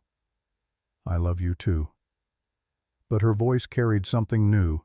Not doubt exactly, but a kind of weary acceptance that made Thornton's chest ache. The 60-day review came and went with less drama than the 30-day, Garrett delivering the news with professional efficiency, work, quality, excellent, safety record, perfect attendance, flawless. Clayton had tried to raise concerns again this time about Thornton supposedly sabotaging equipment to create opportunities to look heroic, fixing it. But Garrett shut it down with barely concealed irritation. "Unless you have actual evidence of sabotage, not just suspicions, this review is over. Mr. Bishop passes." Clayton's fury was visible, volcanic, but professional protocols constrained it into tight-lipped silence as he gathered his materials and left.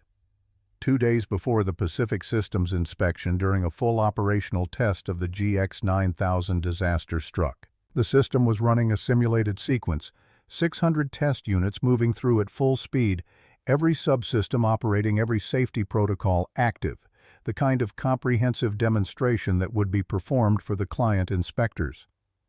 Thornton was monitoring the diagnostic tablet, watching data streams from dozens of sensors, the numbers scrolling past in patterns he'd learned to read like language. Then he noticed something wrong. Hydraulic line 3. Pressure reading climbing, 87 pounds per square inch when it should hold stable at 80 to 82. He watched for 30 seconds, confirming it wasn't a sensor glitch, wasn't a transient spike. The pressure was increasing steadily, 0.6 psi every 10 seconds, a rate that seemed slow until you did the math, until you calculated how long until it exceeded safety margins. The system was rated for 98 psi maximum. Safety shutoff triggered at 105. The shutoff had a 2.5-second delay, built in an engineering compromise between false positives and genuine failures. At current rate of increase, they had maybe 4 minutes before the pressure would hit 118 psi, 20 psi over the safety shutoff threshold, 13 psi into the range where seals blew and hydraulic fluid contaminated everything and pumps destroyed themselves in catastrophic fashion. Thornton crossed the warehouse floor to where Clayton was observing the test with Garrett and several other supervisors. "Mr. Hendricks, we have a hydraulic pressure issue. Line 3 is climbing. We need to shut down." Clayton glanced at the readings on his own tablet, dismissed them with a gesture. It's within tolerance. It's climbing. It's going to exceed safety margins before the shutoff can engage. That's what the safety shutoff is for. Thornton pulled up the calculations on his tablet, showed Clayton the pressure curve, the projected failure point, the timing issue with the delayed shutoff. The shutoff delay is 2.5 seconds. At this rate of pressure increase, we'll be at 118 psi before the shutoff completes. That's going to blow the seal, contaminate the hydraulic fluid, potentially damage the pump. We need to shut down now and find the source. Clayton's face hardened, his voice rising enough to draw attention from workers across the floor. We're running a full test for the inspection. We don't stop for theoretical problems based on one technician's paranoia. It's not theoretical. The math is right here. Shutting down now 2 days before Pacific Systems arrives based on your readings could cost us this contract. Are you willing to take responsibility for that? For 400 jobs lost because you panicked over numbers that are still within acceptable parameters. The question was a trap delivered loud enough for everyone to hear, public enough to make the stakes explicit. If Thornton pushed this and was wrong, he'd be the guy who cost everyone their jobs, who destroyed the company's biggest opportunity because he couldn't handle pressure. If he didn't push and the system failed, well, that would just be equipment malfunction, unavoidable, no one's fault. Except it would be his fault. Because he knew. Because he'd seen the problem and had the chance to stop it and chose not to, because speaking up was dangerous, because standing alone against authority was terrifying, because sometimes doing the right thing meant risking everything. The pressure reading climbed 89 pounds per square inch, 90 pounds per square inch. Thornton looked at the machine, at the workers watching, at Clayton's challenging stare. He thought about Iris asking if they were going to be okay, about Melody dying because people stayed silent when they should have spoken, about the note he'd left on a Mercedes because his daughter was watching even when she wasn't there. Character is what you do when no one's watching. Except everyone was watching now. Every eye in the warehouse tracking this confrontation, waiting to see if the new guy would fold under pressure or stand his ground. 92 psi. 93. Thornton crossed the floor to the master control panel. Clayton's voice followed him, sharp with threat. "Bishop, what are you doing?" Thornton's hand hovered over the emergency shutdown, his heart pounding so hard he could feel it in his throat. 95 pounds per square inch. 96. The numbers climbed with inexorable momentum toward catastrophe that only he seemed able to see, that everyone else was willing to gamble wouldn't happen. He hit the shutdown. The GX 9000 wound down with mechanical protests, packages stopping mid-sort, conveyors grinding to a halt, hydraulic system depressurizing with a hiss that sounded like accusation. The warehouse fell silent except for cooling fans and the blood rushing in Thornton's ears. Clayton's face was triumphant, victorious, like Thornton had just handed him exactly what he'd been waiting for. "What the hell do you think you're doing? Preventing equipment damage. You just shut down our showcase system 2 days before the biggest inspection in company history based on your paranoid interpretation of data that was within tolerance." Garrett pushed through the gathering crowd, his expression caught between confusion and anger. "What's going on?" Bishop here decided his judgment is more important than everyone else's. Shut down the test without authorization. Thornton pulled up the diagnostic data, showed Garrett the pressure curve, the projected failure point. Hydraulic pressure was accelerating toward critical failure. At current rate of increase, we would have exceeded safety margins before the shutoff could fully engage. The delay in the safety system would have put us 20 pounds per square inch over maximum. That blows. The seal contaminates fluid, potentially destroys the pump. Garrett studied the data, his technical background kicking in as he ran the calculations Thornton had done, verified the math, understood the physics. He's right. Another 90 seconds and we would have had catastrophic failure.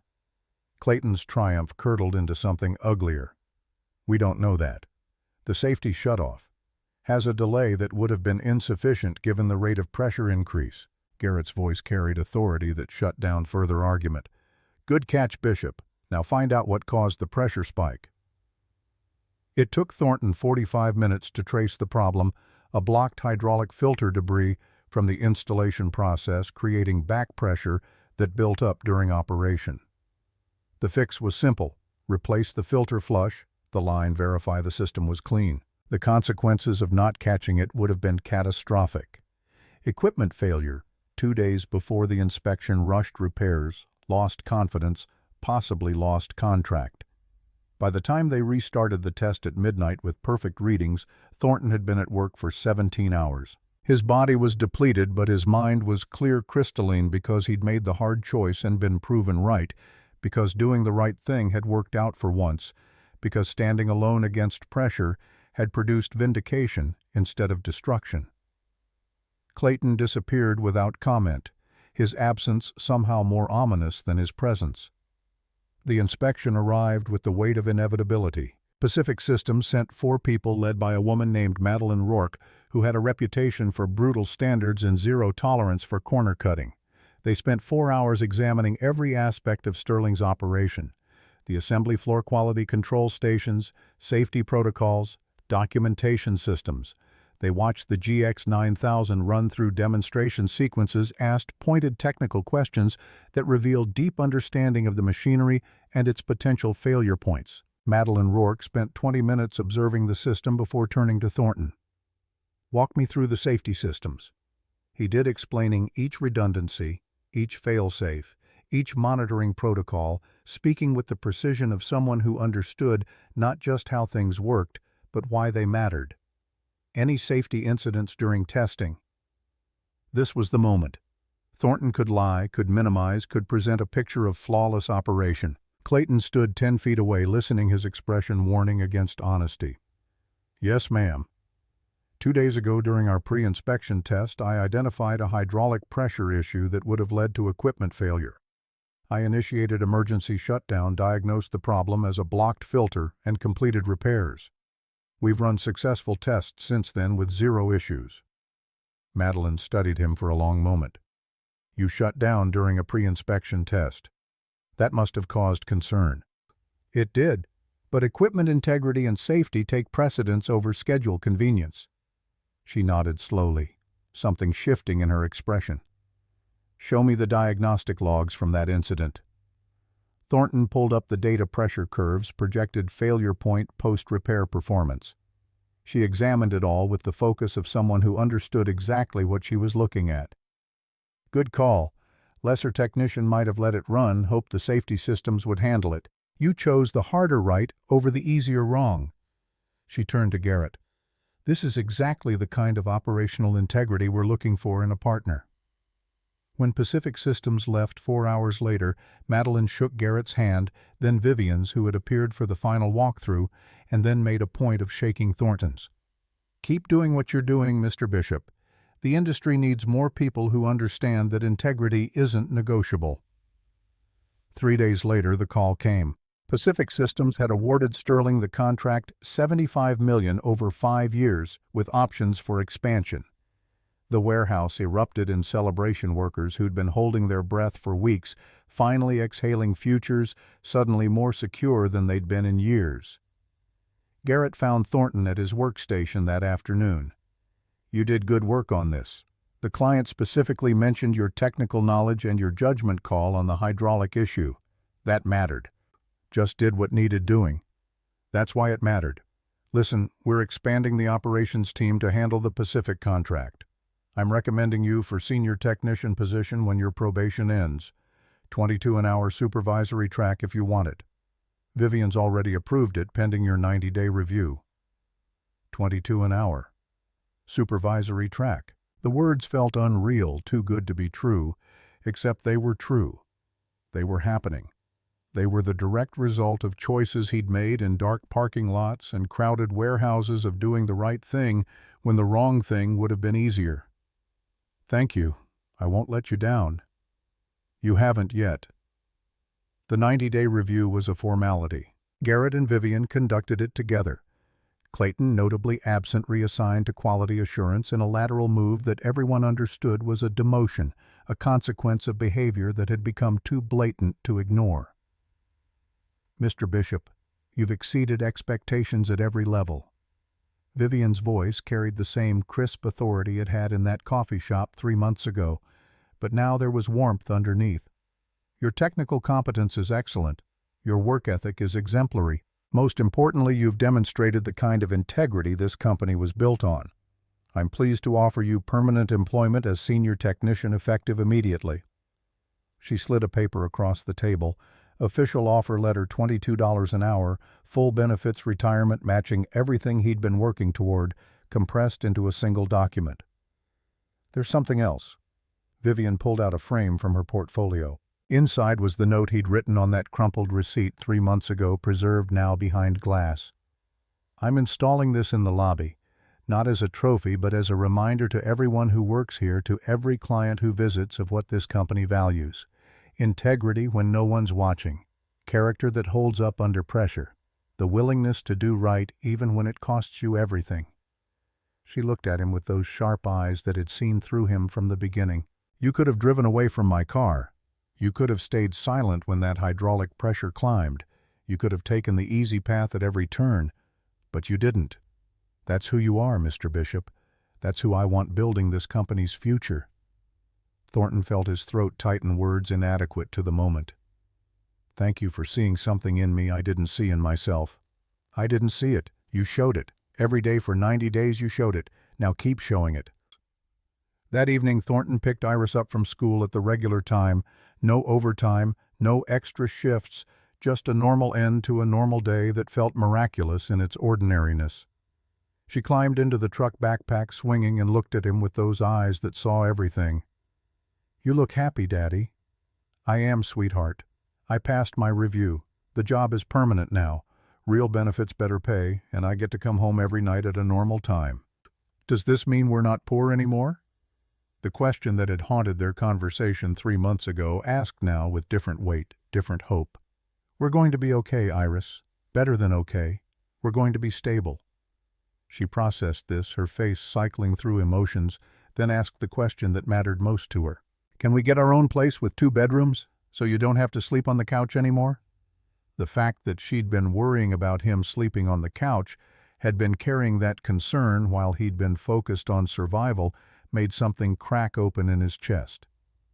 "Yeah, baby, we can get a real apartment. 2 bedrooms, working appliances, maybe even a small yard. We'll start looking this weekend." She whooped pure, uncomplicated joy and threw her arms around him as much as the seatbelt would allow. They went to Angelo's that night, sat in the same booth where they'd celebrated his first paycheck, and ordered not just dinner but dessert, celebrating not with the desperation of people unsure if this would last, but with the quiet confidence of people who'd earned their stability through relentless effort and uncompromising principle. "Daddy, I'm proud of you." Iris's voice was serious, the tone she used when she'd been thinking about something important. "You didn't give up, even when it was really hard, even when I know you were scared." "How did you know I was scared?" "Because you always tell me brave people are scared too. They just do the right thing anyway." The wisdom of children reflecting back the lessons you'd tried to teach them, showing you that maybe something had taken root despite your fumbling, despite your failures, despite all the ways you'd fallen short. "You're right. I was terrified. Every single day. But I had you to come home to. That made it worth it. And we made it." "Yeah, sweetheart. We made it." 3 months later, they moved into a 2-bedroom apartment in a complex that was only 15 years old instead of 40, with appliances that worked and parking that wasn't full of broken-down cars, and a small playground where Iris could actually play without Thornton worrying about safety. The rent was $1,300 a month, manageable now with his salary, and when he signed the lease, he felt something shift inside him. Not relief exactly, but a kind of settling. Like pieces that had been scattered were finally arranging themselves into something recognizable as a life. Wyatt showed up on moving day with his truck. Delilah brought boxes, and her daughter Zoe, who was 6, and immediately bonded with Iris over shared love of drawing and science. Knox appeared, claiming he had nothing better to do on a Saturday, then worked harder than anyone moving furniture up 2 flights of stairs. Even Clayton came, appearing late in the afternoon with an expression that suggested he was surprised to find himself there. "Can we talk?" His voice was quiet, meant only for Thornton, away from the others. They stepped outside, the November air sharp and clean. I owe you an apology, and an explanation, though it doesn't excuse anything." Clayton looked older than his 58 years, worn down by something more than just physical labor. 12 years ago, I was a senior technician, good at my job. Vivian was considering me for operations manager. Then she hired someone from outside, guy with connections, impressive resume, all the right credentials. He lasted 18 months before his shortcuts caught up with him. Equipment failure. 3 workers injured, 1 was my nephew. The confession landed heavy context that didn't justify Clayton's actions, but at least made them comprehensible. The guy was fired, I stayed a supervisor, and I became bitter. Every time Vivian brought in someone from outside, I saw him, saw my nephew's injuries, saw my missed promotion, saw proof that credentials mattered more than character. But I'm not him. No, you're not. You're what Vivian believed he was. What I should have been looking for instead of looking to prove wrong. You earned it, Bishop. Every step. And I'm sorry I tried to destroy you for sins someone else committed. Thornton studied him. This man who'd made his life hell for 90 days, who'd tested him in ways that had almost broken him, who was now standing here offering something that looked like genuine remorse. I appreciate you saying that. More than that, I recommended you for the senior technician position. Told Garrett you had the best safety judgment I'd seen in years. That shutdown call with the hydraulic pressure, I would have let it run. Would have gambled on the safety shutoff. You were right and I was wrong, and it mattered. Clayton extended his hand, and this time when Thornton took it, the grip was firm, equal the handshake of men who'd gone through fire and come out different on the other side. Thank you for not giving up, for showing me I was wrong, for being who Vivian believed you were. He turned and walked back to help with the last of the furniture, leaving Thornton standing in the parking lot of his new apartment complex watching his daughter play with new friends, while workers who'd become something like family helped build the foundation of a life he'd earned through nothing more complicated than refusing to compromise his integrity, when compromise would have been easier. That night, after everyone had left and Iris was asleep in her new room with walls she'd already decorated with drawings and that periodic table poster, Thornton sat in his actual bedroom with an actual bed and called his mother for the first time in months. "Ethan." Her voice was cautious, uncertain, bracing for bad news, because that's what his calls had meant for years. "Hi, Mom. Everything's okay. Better than okay. I just wanted to tell you we made it. The job worked out. We moved into a better place. Things are finally stable." The silence on the other end lasted long enough that he checked to make sure the call hadn't dropped. Then he heard her crying quiet sobs she was trying to muffle. "I'm sorry, I didn't mean to. I'm just so relieved, honey. You sounded so lost the last time we talked, and I didn't know how to help, and I've been so worried." They talked for an hour, Thornton filling her in on details he'd been too overwhelmed or ashamed to share during the worst months, the 3 jobs, the broken couch. Iris's questions about poverty, the Mercedes, and the note, and Vivian's unexpected faith, Clayton's harassment, and the shutdown decision, and everything that had led here. "I'm so proud of you." His mother's voice was thick with emotion. "So proud of how you kept going even when everything was falling apart. So proud of the father you are to Iris. So proud of the man you've become." The words landed like benediction, like permission to believe that maybe he hadn't completely failed, that maybe doing the right thing over and over again, even when it cost him everything, had actually mattered, had actually led somewhere worth going. 6 months later, Vivian announced her retirement. She was 70 now, ready to step back, ready to trust the company she'd built to the people who'd proven themselves worthy of carrying it forward. At the announcement, she stood in front of the assembled workforce and pointed to the frame on the lobby wall, Thornton's note preserved behind glass, words barely legible on that crumpled receipt. "This note represents everything we've built here. Integrity when it would have been easier to walk away. Honesty when lying carried no consequences. Character that holds up under pressure." The man who wrote this went on to prove every day for 90 days that integrity isn't just a word we put on business cards. It's a principle we live by even when it costs us everything. She looked directly at Thornton standing in the crowd. "Especially when it costs us everything." because that's when it matters most. That's when doing the right thing stops being easy and starts being essential. That's when we find out who we really are. The applause that followed wasn't just for Vivian, wasn't just for her retirement, after 30 years of building something that mattered. It was for the principle she'd defended, for the faith she'd placed in a man who'd hit her car, and left an honest note for the reminder that sometimes character actually does matter more than credentials, that sometimes doing the right thing in the dark leads to standing in the light. That evening, Thornton sat with Iris in their living room, their actual living room in their actual apartment, with furniture that wasn't broken, and appliances that worked, and walls that didn't peel. She was working on homework. He was reviewing technical manuals for a new system they were installing, and the television played quietly in the background, ordinary domesticity that felt extraordinary after years of chaos. "Daddy, can I ask you something?" "Always." "Remember when I asked if we were poor?" "I remember." "We're not poor anymore, are we?" Thornton thought about the question, about the bank account that now had 4 digits before the decimal point, about the benefits and the retirement matching and the stability that meant Iris could join the soccer team and take art classes and have the childhood. He'd been terrified he couldn't provide. "No, sweetheart, we're not poor anymore." How did we stop being poor? It was the kind of question that had 1,000 answers.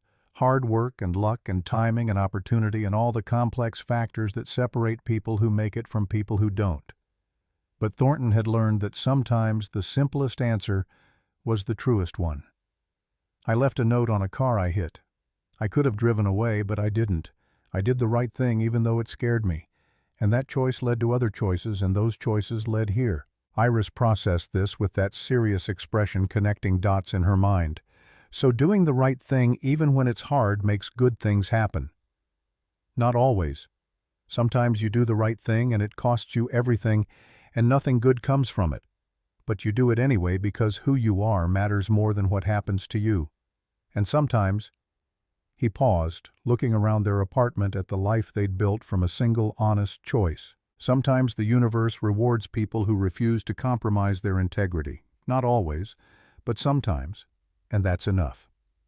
She nodded, satisfied with this cosmology where effort and character mattered even if outcomes weren't guaranteed, where doing right was its own justification even when it didn't produce obvious rewards. "I'm going to be like you, Daddy. I'm going to always do the right thing even when it's scary." "You already do, baby. You already do." She returned to her homework, and Thornton sat there in the ordinary miracle of their living room, thinking about a parking lot at 4:47 in the morning, about a note written on a crumpled receipt, about a choice made in darkness that had somehow impossibly led to this light. The check engine light in the truck had finally been fixed, actual mechanic, actual repair, not just ignoring the problem and hoping it would resolve itself. Small thing, but symbolic evidence of resources sufficient to address problems instead of just enduring them. Outside the window, the sun was setting over a neighborhood that was safe enough for children to play, where people worked regular jobs and came home to regular lives and built futures from the accumulated weight of small decisions that added up to something larger than their individual components. Thornton thought about Vivian's frame in the lobby, about his words preserved behind glass as reminder and promise and challenge. "I'm sorry. I hit your car. My fault. Please call me." 11 words. Written in desperation and fear, and the knowledge that his daughter was watching even when she wasn't there, learning who her father was through what he did when doing the wrong thing would have been so much easier. 11 words that had changed everything, not because they were eloquent or clever or particularly moving, but because they were honest, because they represented a choice to do right when wrong carried no consequences, because character is what you do in the dark, and sometimes, not always, but sometimes someone is watching even when you think they're not. And sometimes that makes all the difference.